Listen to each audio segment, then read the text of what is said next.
పశ్చిమాసియా యుద్ధం మరిన్ని వారాల పాటు కొనసాగే ప్రమాదం కనిపిస్తోంది. ముఖ్యంగా యుద్ధం జరుగుతున్న తీరును విశ్లేషిస్తున్న వారు ఇప్పట్లో యుద్ధం ఆగే పరిస్థితులు లేవని చెప్తున్నారు. గతంలో జరిగిన యుద్ధంతో పోలిస్తే ఇది మరింత ఎక్కువ కాలం కొనసాగనుందని పరిశీలకులు భావిస్తున్నారు. గతంలో కూడా ఇరాన్పై దాడి జరిగిందా? ఎప్పుడు జరిగింది? ఎన్ని రోజులు జరిగింది? దాని ఫలితం ఏంటి? Watch the story. ఇరాన్పై దాడి చేయడం ఇదే మొదటిసారి కాదు.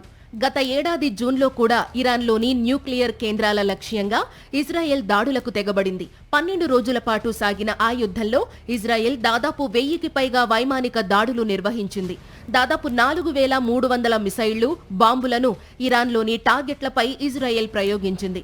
దీనికి ప్రతిగా 550 మిసైళ్లు, 1000 డ్రోన్లను ఇజ్రాయెల్ పైకి ఇరాన్ ప్రయోగించింది. అయితే వీటిలో చాలా మిసైళ్లను ఇజ్రాయెల్ ఆకాశంలోనే కూల్చివేసింది. ఇక ఈ యుద్ధంలో అమెరికా పాత్ర పెద్దగా లేదు. యుఎస్ కేవలం ఒక్కరోజు మాత్రమే ఈ యుద్ధంలో పాల్గొంది. ఇందులో తన B-2 బాంబర్ ద్వారా ఇరాన్లోని అణ్వాయుధ కేంద్రాన్ని నాశనం చేసినట్లు అమెరికా ప్రకటించింది. ఇరాన్, ఇజ్రాయెల్ మధ్య జరిగిన ఈ యుద్ధం పూర్తిగా ఇరాన్లోని అణు కేంద్రాల ధ్వంసం లక్ష్యంగానే సాగింది.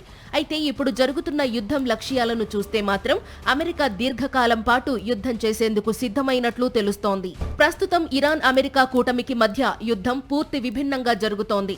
2025 జూన్లో జరిగిన దాడులతో పోలిస్తే ప్రస్తుత యుద్ధం ఎన్నో రెట్లు ఉధృతంగా జరుగుతోంది. ముందుగా సైబర్ దాడులతో ప్రారంభమైన ఈ యుద్ధంలో అమెరికా తొలి రోజే 100కి పైగా యుద్ధ విమానాలతో దాడులు నిర్వహించింది.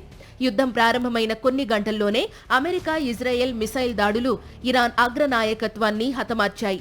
సుప్రీం లీడర్ ఖమైనీతో పాటు 48 మంది ఇరాన్ కమాండర్లు అమెరికా మిసైల్ దాడుల్లో చనిపోయారు.